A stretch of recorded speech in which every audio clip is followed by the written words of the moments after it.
안녕하세요. 저는 이혼녀 꼬리표를 달기 전 과부가 되어버린 새댁입니다. 개차반 남편과 시댁에서 시집살이를 했고 참다 못해 이혼까지 요구를 한 게 아닌 요구를 당했던 제 이야기를 들려드리려고 글을 씁니다. 가진 것도 없는데 제 뒤를 지켜주는 부모가 없으면 그렇게 세상살이가 지옥 같다는 걸 느꼈어요. 그걸 어릴 때만 해도 몰랐습니다. 미혼과 기혼의 세상은 많이 다른 것 같아요.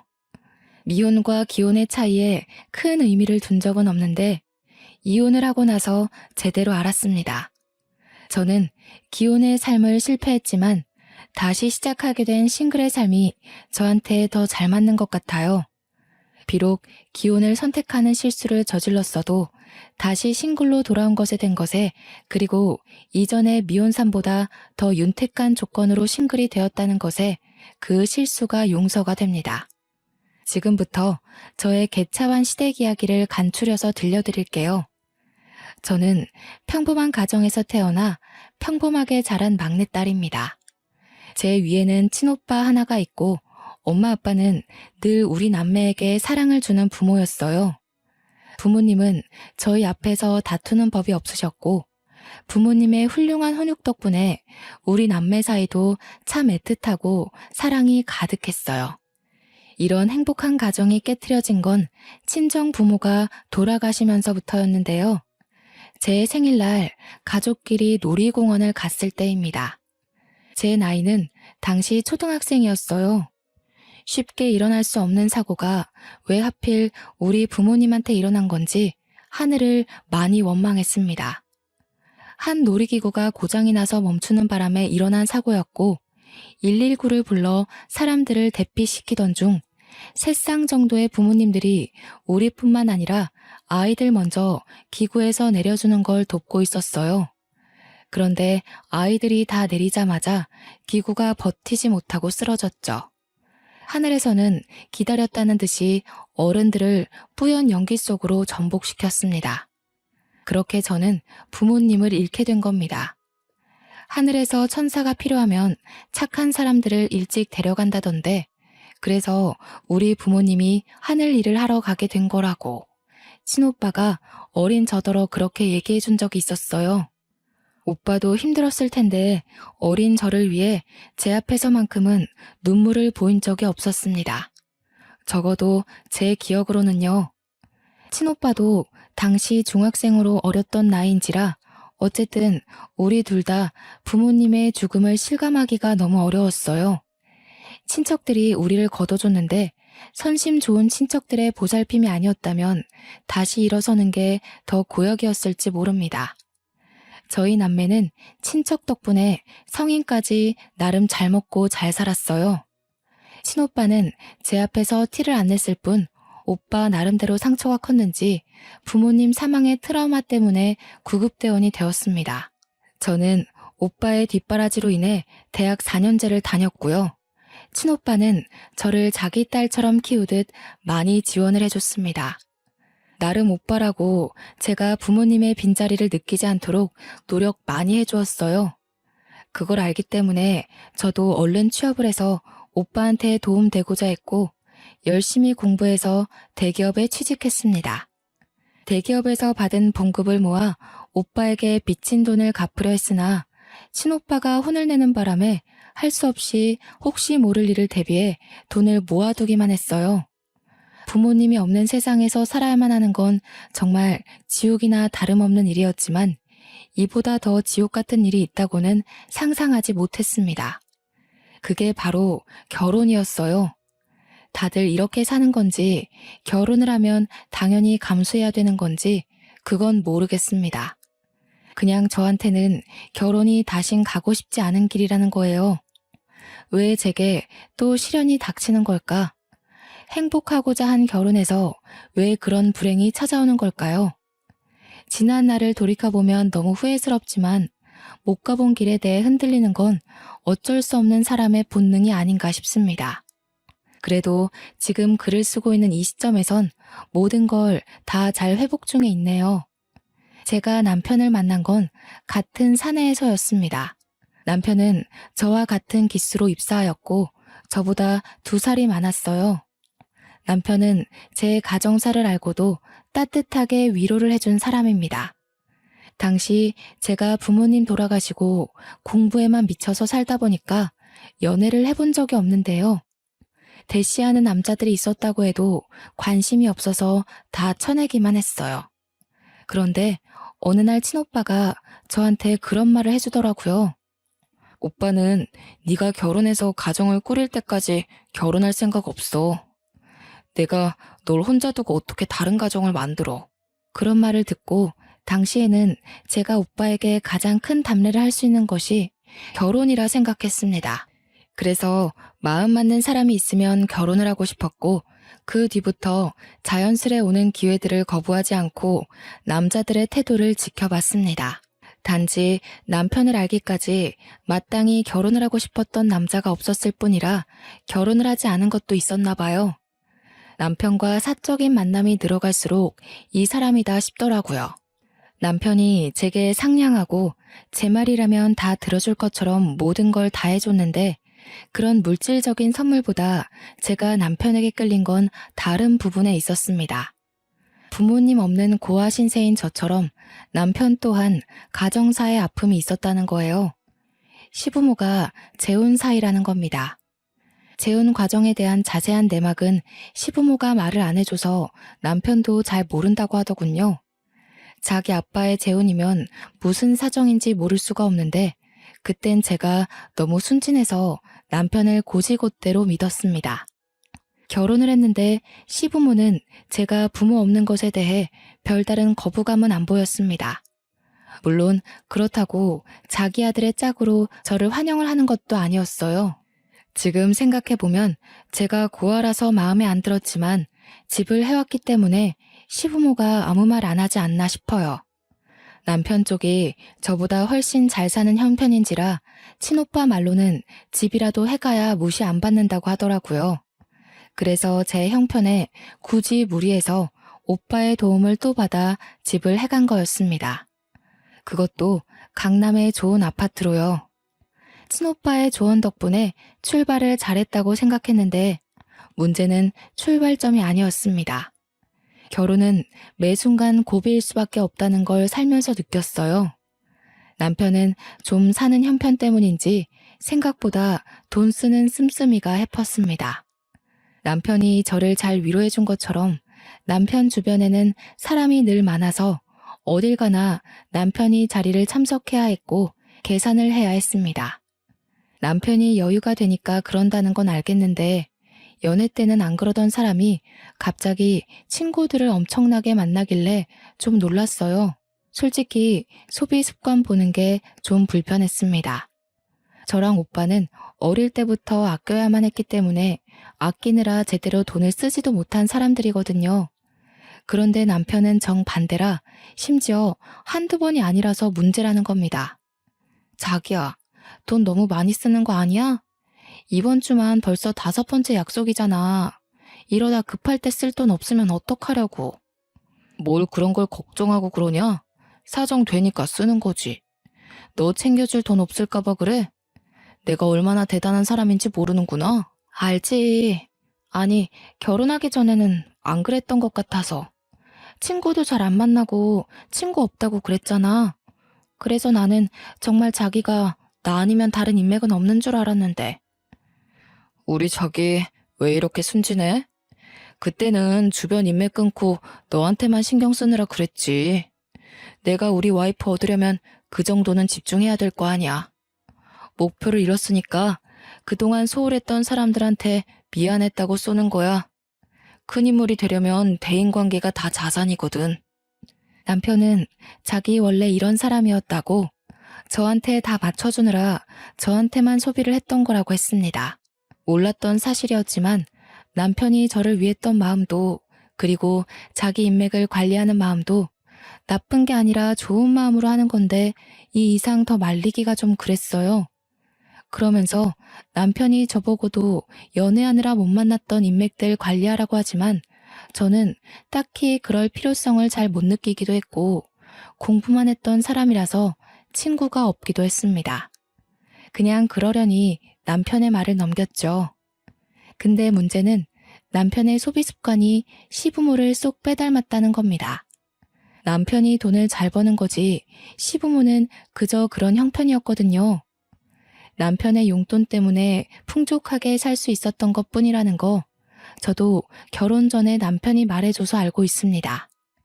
시부모 사는 아파트도 제가 해온 신혼집보다 집값 낮다는 것도 알고 있고요. 남편은 회사를 다니면서도 작게 투자한 곳이 많아서 저보다 수익이 훨씬 많은 사람이었습니다. 시부모는 자기 아들이 손해보는 장사로 결혼했다고 생각해서 그런지 처음에 제가 신혼집을 해왔을 때는 아무 말 안 턴 사람들이 한 해가 지나니까 점점 입을 떼기 시작하더라고요. 그 시작이 바로 시부의 생신이었습니다. 시부 생신 선물 때문에 시모한테서 전화가 온 날이었어요. 아들은 매달 용돈 주는 것만으로도 우리가 이미 선물 받은 거나 다름없다. 그래서 아들한테 더 부탁하긴 면목이 없고 너한테 따로 시애비 선물 기뜸해 주려고 연락했어. 아, 그러세요? 그렇잖아도 뭐 필요한 거 없나 여쭤보려고 연락드리려던 참이었는데 용돈이랑 고민하고 있었거든요. 아버님께서 따로 갖고 싶은 거 있으신가 봐요? 그래도 생일 선물인데 용돈보다는 눈에 보이는 게 좋지 않나 싶네. 다른 축하 파티나 식사 자리는 따로 필요 없고 지갑 하나면 될 것 같은데. 지갑 정도야 사드릴 수 있어서 저는 흔쾌히 알겠다고 했는데요. 시모가 따로 찾아놓은 지갑이 있다고 저한테 보내주더라고요. 그게 바로 제 불행의 시작이었다는 겁니다. 저는 그 지갑 정보를 보고 경악을 금치 못했어요. 지갑이 무려 500만 원짜리 명품 지갑이더라고요. 지갑 하나에 500이라는 것이 놀라워서가 아니에요. 그냥 생신 선물 치고는 너무 과한 금액이라서 당황스러울 뿐이었습니다. 저는 시모한테 다시 연락해서 너무 비싼 것 같다고 말씀을 드렸어요. 너는 우리한테 용돈도 안 주고 혼자 벌어먹고 있지 않니? 집 하나 했다고 두 손 두 발 놓고 있으려고 했어? 앞으로도 용돈은 내 아들만 줄 것 같으니 너더러 한 번 해줄 때 크게 해주라는 거야. 어머님, 그래도 500만 원은 제 선에서 좀 힘에 부치는 금액이에요. 다른 선물 뭐 없을까요? 제가 몇십만 원 정도는 가능할 것 같은데요. 몇십만 원? 우리 그런 건 명품 취급도 안 한다. 너가 우리 집 식구 된 지 얼마 안 돼서 모르나 본데 우리 아들 연봉 얼만지 알지? 우리가 재벌이나 다름없어. 사장 사모가 몇십만 원짜리 들고 다니면 사람들이 뭐라고 생각하겠니? 솔직히 시부모 댁이 명품을 들고 다닐 정도로 차고 넘치는 집도 아니었고 명품이 어울리는 사람들도 아니었습니다. 시부모는 남편이 사준 명품 옷이 있더라도 그걸 아낀다며 잘 꺼내 입지도 않는 사람들이에요. 남편 말로는 시부모가 자기 생각해서 용돈 달라는 소리도 잘 안 한다길래 남편이 알아서 시부모 용돈 챙겨주는 거라고 했거든요. 그런데 제가 보는 시부모는 남편이 말해준 이미지와 좀 다르다고 느꼈습니다. 욕심이 없는 사람이라고요? 글쎄요. 저는 문제가 되기 시작한 생신 선물부터 시부모의 욕심을 눈치챘는걸요. 너도 우리 아들이랑 같이 대기업 다니지 않냐?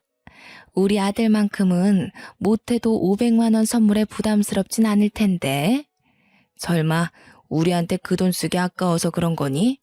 아니요, 그럴 리가요. 아무래도 큰 돈이다 보니까 남편이랑 상의해서 결정해야 될 것 같아요. 아버님 첫 생신 선물인데 신경 써서 준비할 테니 걱정 마세요. 우리 아들한테 상의를 하긴 뭐래. 그럼 그게 아들이 사주는 선물이지. 며느리로서 주는 게 아니잖아. 너한테 더 안 바랄 테니까 시애비 선물 그거 하나 딱 해줘라. 500만 원, 돈이 없어서가 아닙니다. 그냥 처음부터 이렇게나 값비싼 선물을 사드리면 그 다음엔 더 비싼 걸 사야 될 것 같아서였어요. 시모의 첫 부탁인데 남편한테 철저히 비밀로 하라는 시모의 말을 거역할 순 없어서 비밀은 지키되 선물은 다른 걸로 신경 써서 구매를 했습니다. 시부모가 환장하는 명품으로요. 시부 생일날 남편과 함께 시댁으로 동행했고 남편은 잠깐 통화할 때가 있다고 저더러 먼저 올라가라길래 저 혼자 시댁을 들어왔어요. 시모는 제가 선물을 사왔다는 걸 알고 되게 반갑게 반겼습니다. 저에게 속닥거리며 자기가 사오라는 선물을 사왔냐고 시부가 엄청 기대 중이라고 요란 피웠어요. 지갑을 사긴 했죠. 시모가 말한 500만 원짜리가 아니었을 뿐입니다. 저를 끌고 들어간 시모가 시부 앞에서 마치 자기가 칭찬받고 싶어 안달난 사람처럼 자랑까지 하더라고요. 당신 지난달에 명품 지갑 하나 갖고 싶다고 했죠? 우리 새아기가 당신 생각해서 그걸로 딱 사왔지 뭐예요? 제가 따로 연락해서 부탁했다니까요. 난감한 상황이었습니다. 시모의 자랑에 시부는 이미 기대에 찬 눈빛이었어요. 시부가 이 선물을 풀어보기 전에 사실을 말씀드려야겠더라고요. 저는 들뜬 두 사람 앞으로 머쓱하게 웃으면서 시부 지갑 그때 그게 아니고 40만 원 정도의 적당선의 명품으로 샀다고 했어요. 시모한테는 여건이 안 돼서 그렇게 결정한 거라고 죄송하다고 했더니 시모가 그 지갑의 가격을 알고 제 손에 쥐어진 종이 가방을 그 채로 저에게 던졌습니다. 뭐라고? 넌 우리 집을 뭘로 보는 거니? 아니, 시애미를 뭘로 보는 거야? 내 말 귓등으로 들었어? 내가 뭐 재혼했다고 무시하는 거야? 네 시애비가 어떤 사람인데 이런 싸구려를 갖다 줘? 무슨 말씀을 그렇게 하세요? 제가 언제 재혼을 언급했다고. 그리고 싸구려라뇨. 그것도 명품이에요. 근데 어머님, 솔직히 어머님께서 너무 선 넘는 선물을 요구하신 건 맞잖아요. 뭐야? 집 해올 때는 돈 많은 것처럼 유세란 유세는 다 부리더니 시댁에 선물 주는 게 그리 아깝든? 내가 쪽팔려서 어디 모임에서 말이나 할 수 있을지 모르겠다. 시부모는 일을 안 하고 아들 주는 용돈으로 탱자탱자 놀고 있는 사람들입니다. 솔직히 그때 그런 생각을 했어요. 아들 등골 빼먹고 사는 주제에 재벌인 척 한다고요. 참 웃음꼴이었죠. 하지만 제 속내가 그런 시부모의 성품을 가볍게 이겨낼 정도로 멘탈이 강한 사람은 아니었습니다. 너무 화가 나서 눈물까지 날 지경이었어요. 시 또한 기분 상해서 저를 보고 쯧쯧거리며 거들떠도 보지 않더군요. 때마침 남편이 들어왔고 남편은 거실에 멀뚱히 서 있는 저더러 왜 그렇게 서 있냐고 물었습니다. 제가 대답을 안 하고 있으니 바닥에 떨어진 지갑을 본 남편은 대충 상황을 파악한 것 같았어요. 아이, 엄마 아빠도 처음? 그래도 며느리가 신경 써서 사온 건데 좀 봤지. 아직 어리잖아. 첫 선물인데 부족할 수도 있는 거를 꼭 티를 냈네. 아들아, 우리 눈높이 알잖아. 우리가 어디 요즘에 돈 100만 원 안 하는 물건 들고 다녔어? 너희 아빠는 다음 주에 골프 동호회 사람들이랑 일본에 놀러 간다고 했단 말이다. 저런 싸구려를 들고 어디 어깨 펼 수 있겠니? 그렇긴 한데 이 사람이 잘 몰라서 그랬을 거야. 친오빠랑 둘이서 힘들게 살았다는 거 알잖아. 엄마 아빠가 이해해줘. 내가 잘 타일러서 다신 그런 일 없도록 할게.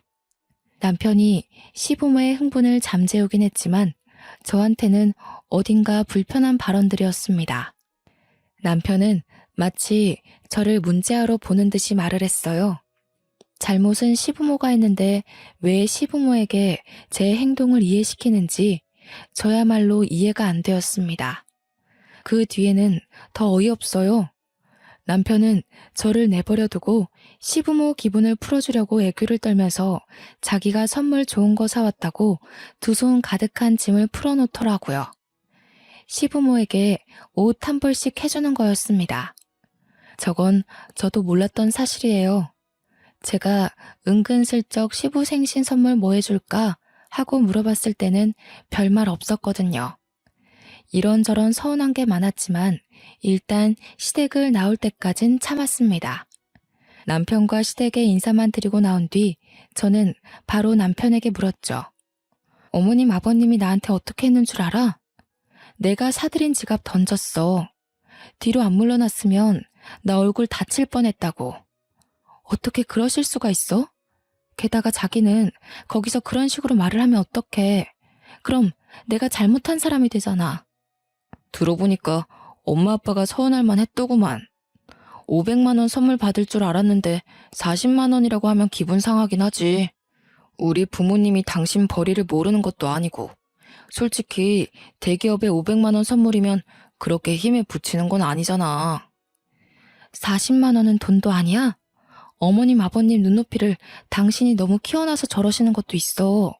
그리고 어머님 아버님 옷 샀다는 건 왜 나한테 말 안 했어? 한 벌에 1,000만 원 가까이 되는 옷이야.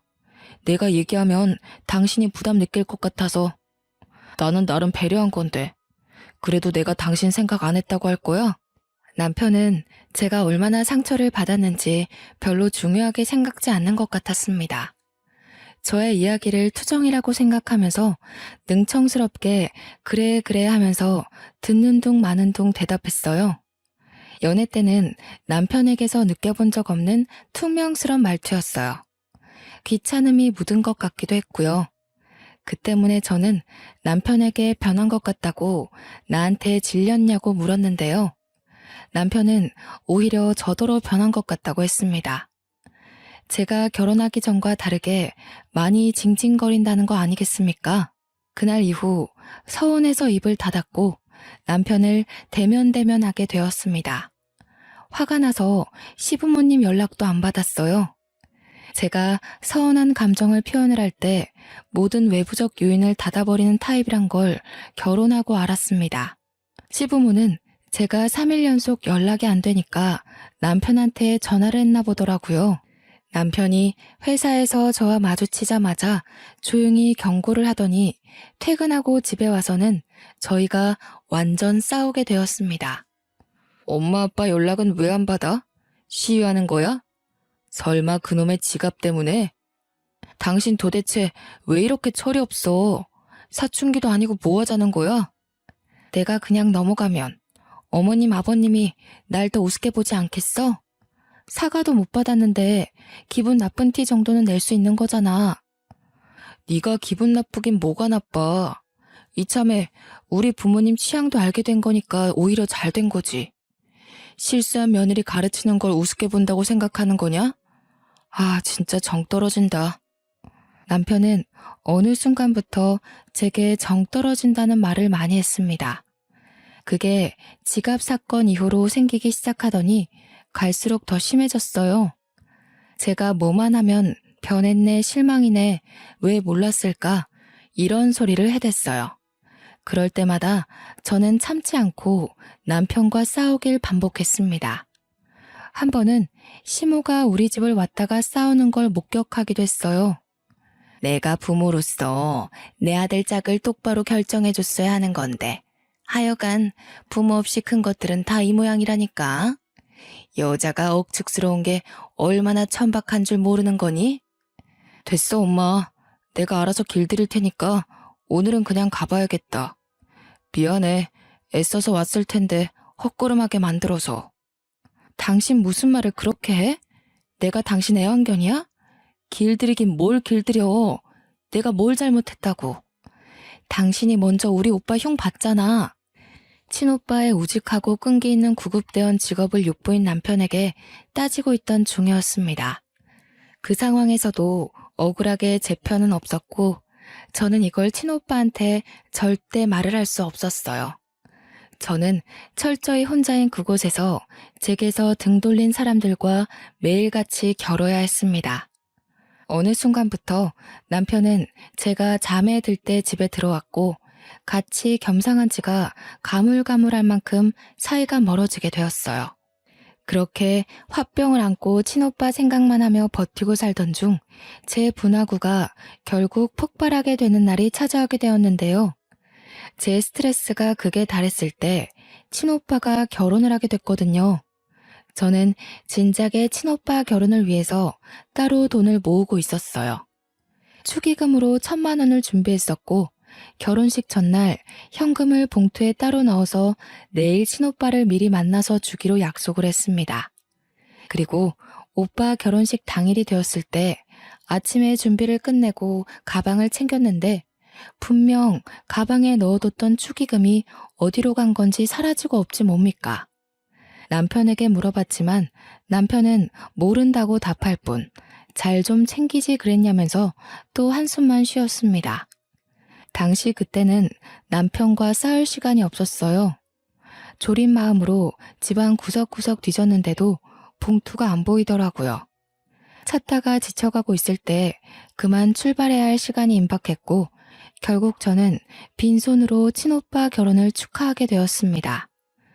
친오빠에게 축의금 사정을 얘기하고 미안하다 했더니 오빠가 자기는 괜찮은데 그 돈 어떡하냐고 다시 한번 잘 찾아보라고 위로해 주더군요. 그래서 집에 가서 다시 찾아봤습니다. 며칠을 찾아도 없어서 결국 포기를 해버렸는데 한날 시부모 집 근처에 갔다가 경비원이랑 얘기 중인 시부를 발견했어요. 시부가 경비원에게 지난번 문제를 일으켰던 500만 원 명품 지갑을 들고 있더라고요. 경비원에게 자랑을 하고 있었습니다. 그런데 왜 그 순간 지난날 잃어버린 축의금이 떠올랐을까요? 저는 시부에게 다가가 시부한테 지갑 사셨네요 라고 슬쩍 물었는데 소스라치게 놀란 시부가 뜻밖의 성질을 부리는 거 아니겠습니까? 그리고는 불이 나게 도망치듯 집으로 들어가길래 저도 황급히 쫓아갔습니다. 밖에서 며느리 만났어. 하필 내가 경비한테 지갑 얘기하고 있다가 그걸 얘가 봤지 뭐야. 우리가 자기 돈 슬쩍 한 걸 눈치채면 어떡해? 에이, 어디 1,000만 원이 자기만 있나? 그리고 눈치채면 어때요? 우리한테 10원 한 장 쓰는 것도 아깝다고 하는 며느리니 이렇게라도 시부모로서 용돈을 받아야지. 현관문이 스무스하게 닫히고 있었는데 완전히 닫히기 전 뛰어들어갔던지라 제가 집안에서 듣고 있었다는 걸 시부모가 몰랐던 모양입니다. 제 돈의 행방을 알게 된 저는 시부모를 큰 소리로 부르면서 버럭 언성을 높였어요. 놀란 시부모가 나자빠지려다 말았는데 이날이 바로 제 분화구가 폭발한 날입니다. 어떻게 그러실 수가 있어요?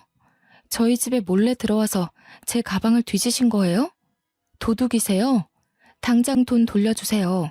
안 주시면 경찰에 신고할 거예요. 뭐야? 인정머리 없는 것. 네가 하도 짠순이처럼 돈 아끼니까 우리가 알아서 좀 용돈 탔다. 그러게 네가 우리한테 신경 쓰는 티라도 냈으면 우리가 이렇게까지 했겠어? 죄송하다고 고개 숙이지는 못할 망정 내가 이걸로 도둑 소리까지 들어야 되겠니? 네, 완전 개도둑이죠. 그 돈이 어떤 돈인 줄 알아요? 어머님 아버님이 그렇게 흥청망청 쓸 돈이 아니란 말이에요. 애도 안 하는 짓을 다 늙어서 무슨 추태인 거예요? 살다 살다 이런 사람들 처음 보네 진짜. 뭐? 너 뭐라 그랬어? 감히 시애미한테 도둑? 추태? 여보, 이 애가 정신이 나갔나 봐요. 우리를 우습게 보는 게 맞았다니까요. 야, 내 아들한테 말하면 너 바로 이혼이야. 네, 이혼할게요. 거지 같은 집안 제가 그냥 버리고 말지. 여기서 버티고 살아준 게 제가 아쉬워서 그런 줄 아세요? 저희 오빠가 저 때문에 그만 고생하길 바래서였어요. 그런데 오빠는 아마 제가 이렇게 사는 것에 더 속상할 것 같네요. 이 거지 같은 곳 당장 나가버릴 거니까 제 돈 주세요. 내 돈 달라고요. 목에 핏대를 세우면서 시부모를 잡아먹을 것처럼 악을 썼더니 시부모가 크게 당황하면서 그대로 남편한테 전화를 했습니다. 뒤늦게 남편이 찾아왔고 저는 그 자리에서 남편에게 풀스윙 싸다구를 맞았어요. 누굴 한두 번 손대본 솜씨가 아닌 건지 남편은 쓰러진 저를 멱살 잡고 세워서 흔들기 시작했는데요. 이혼? 네 입에서 그 소리가 먼저 나올 만큼 잘나지 않았을 텐데. 그래, 내가 널 진작에 벌었어야 하는 건데 실수했어. 네가 감히 내 부모님한테 도둑 소리를 해? 너 합의 이혼은 기대도 하지 마. 소송할 거야. 위자료나 준비해. 남편이 저를 패대기 치자 그때 시부가 500만 원 지갑에 내용물을 다 빼더니 저에게 던졌습니다. 우리가 잠시 눈이 멀었다. 이깟 것도 며느리라고. 옛다. 치사해서 안 받아. 이렇게 돈에 미친 여자는 내가 처음 본다. 얼른 썩 꺼져버려. 제가 사준 것도 아니고 훔친 돈으로 산 거면서 저더러 도로 가져가라는 시부의 말이 웃기더라고요. 저는 굴하지 않고 그 지갑을 들고서 다시 시부에게 던졌습니다. 아버님 손때 묻은 건 더 이상 명품이 아니죠. 당신들도 돈이나 준비하세요. 진짜 돈에 미친 여자가 어떤 건지 보여드릴게요. 그래야 저도 그런 욕 먹는 게 덜 억울하지 않겠어요? 제대로 고소해 줄 테니까 기다려요. 내 전 재산을 털어서라도 당신들 쫄딱 망하게 할 거야. 그렇게 저는 집을 떠났고 여전히 친오빠한테 말하지 못했습니다. 그냥 혼자 모텔 잡아 지냈죠. 며칠간 변호사 사무실을 돌면서 소송할 방도를 알아보았습니다. 회사에서 남편을 마주치더라도 저희는 눈 한 번 마주치지 않았어요. 저희 사이를 아는 동료들은 저에게 한 번씩 싸웠냐고 묻기도 했는데 그때마다 저는 숨기지 않고 이혼할 거라고 말했습니다. 그 뒤로 동료들은 더 이상 저와 남편의 어색한 분위기를 질문하는 일은 없었는데요.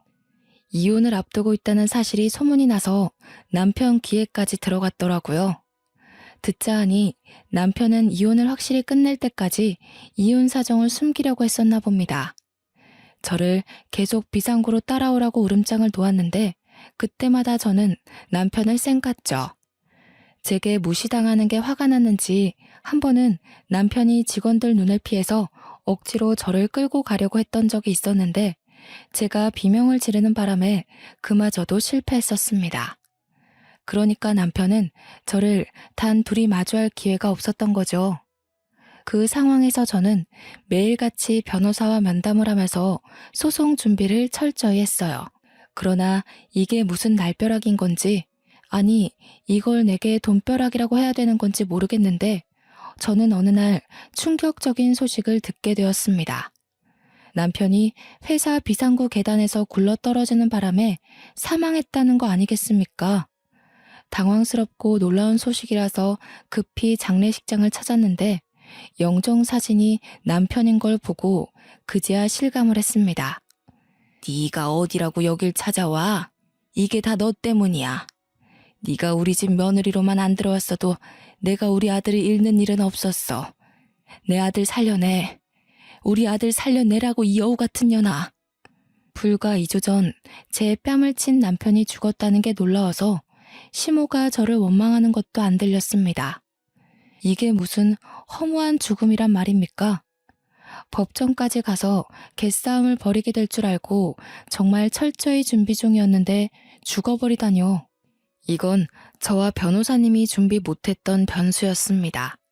그때 멍 때리고 있는 제게 시부가 나타나 밀치면서 불결하니까 꺼지라고 욕을 했어요. 집안에 제가 들어와서 망했다고 하면서 울부짖었습니다. 그 정신없는 와중에 순간적으로 제 눈에 들어온 사람이 있었는데요. 직장 동료들 틈에 껴서 조용히 음식을 먹고 있는 젊은 여자였습니다. 그쪽 사람들은 남편 동료 직원이기도 하면서 저의 동료이기도 했기에 몇몇은 저랑 알고 있는 사이였어요. 제가 시부모의 원망을 받고 있을 때 정확히 저와 눈이 마주친 여자였는데 일순간 어딘가 모르게 쎄한 기분이 들더라고요. 그 젊은 여자의 눈빛과 표정이 남편의 죽음을 슬퍼한다고 보기엔 어려웠고 심지어 저를 업신여기는 듯한 분위기를 풍겼습니다. 왜 그런가 했더니 다 이유가 있었더라고요. 남편이 사망했고 저희는 이혼 처리가 안 된 상황이었기에 남편 재산이 제게 상속됨과 동시에 남편 사망보험금마저 제 앞으로 되어 있어서 그 보험금까지 모조리 제게 떨어졌지 뭡니까. 남편이랑 신혼 초일 때 서로 사랑하는 마음에 사망보험금 수익자로 서로의 이름을 써서 계약했거든요. 이 때문에 저는 수익자를 당장 친오빠 쪽으로 돌려놓는 대비를 하기도 했네요. 그런데 이 사실을 알게 된 시부모가 제게 소송을 하는 건 충분히 이해가 되는데 저를 찾아온 또 다른 사람이 있었어요. 바로 장례식에서 본 젊은 여자였죠. 장례식에서 저를 불쾌한 시선으로 쳐다보던 이유가 다 남편 재산 때문이었더군요. 뻔뻔하시네요. 우태 씨랑 하루가 멀다 하고 다퉈놓고 우태 씨 목숨값을 가질 자격이 있다고 생각해요? 그 돈 원래 제 거예요. 우태 씨가 다 제 앞으로 돌리겠다고 했었거든요. 역시나 이 여자는 다름 아닌 남편의 상간녀였던 겁니다. 남편이 제게 정 떨어졌다고 주구장창 얘기할 때부터 시작했던 사이인 듯 했습니다. 그걸 눈치채자마자 저는 몰래 휴대전화 녹음기를 재생했어요. 이미 제 주머니로 떨어진 돈은 수두룩했지만 아직 혼내줄 사람이 더 있는 것 같았거든요. 우태 씨, 사고 나기 직전까지만 해도 나랑 있었어요. 나랑 매일 비상구 계단에서 만났거든요. 우태 씨는 사모님한테 마음 뜬 지 오래예요. 사모님이랑 이혼하는 것도 저는 진작에 알고 있었어요. 갑자기 일이 틀어지는 바람에 우태 씨가 재산이나 보험금을 저한테 못 돌린 거라고요.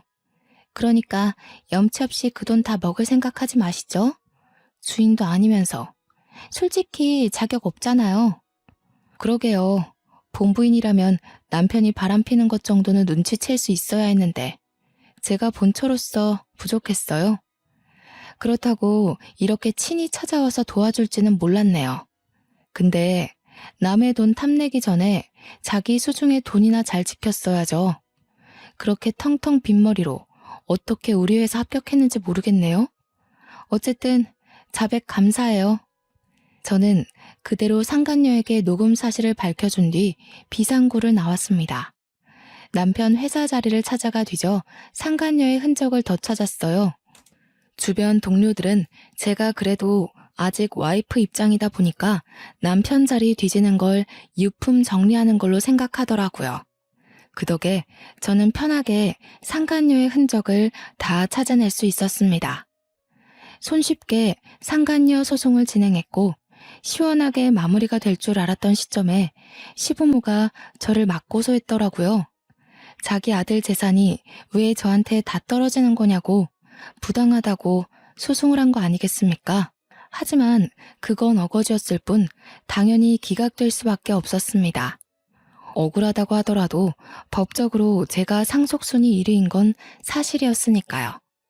이도저도 안 되니까 끝내 자신들의 처지를 인정하고 만 시부모는 이제 저한테 눈물로 호소를 하기 시작했습니다.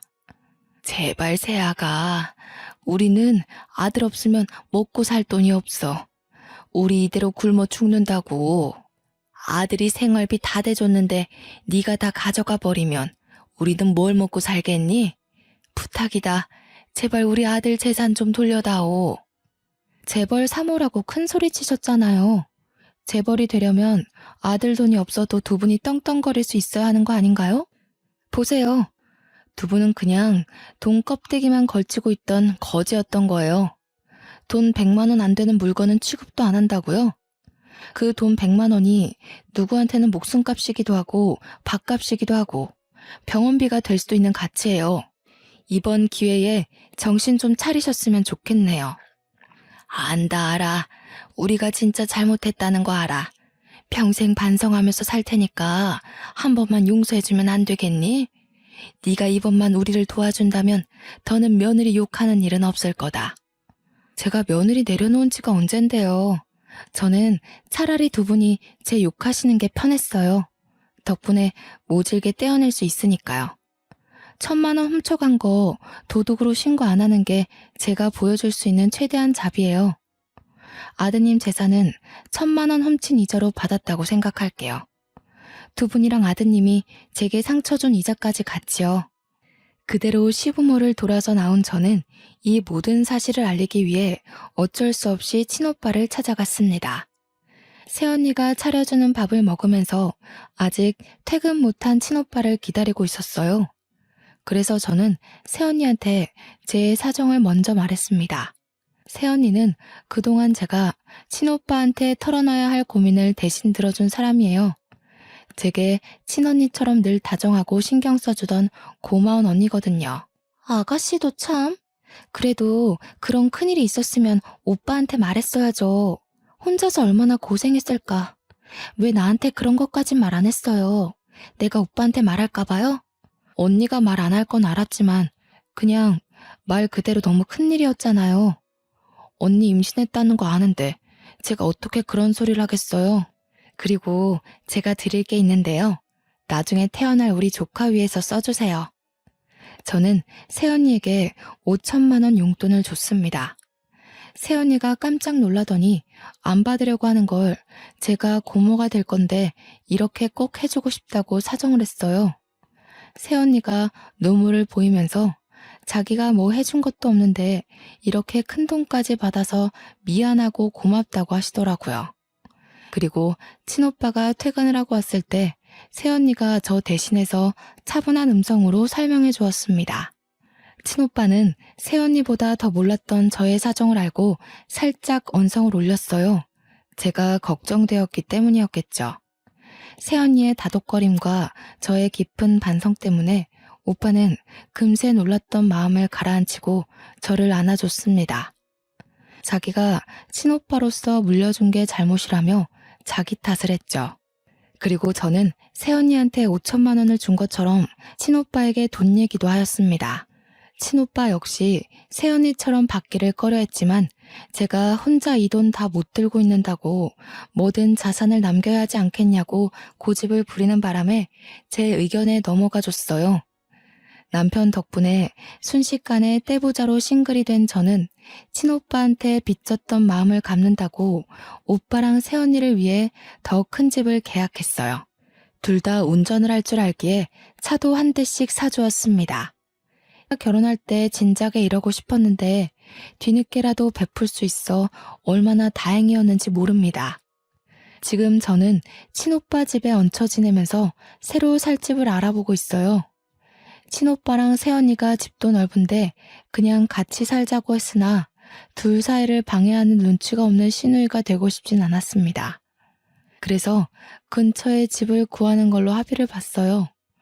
그리고 제가 전화번호를 바꾼 게 아니라서 가끔씩 전 시모한테 문자가 왔는데요. 시모가 시부의 불륜녀였더라고요.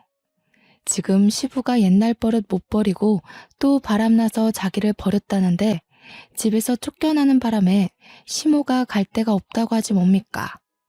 그리고 늙은 나이에 일할 데도 없고 능력도 없어서 단순 노동을 하는 것 같더라고요.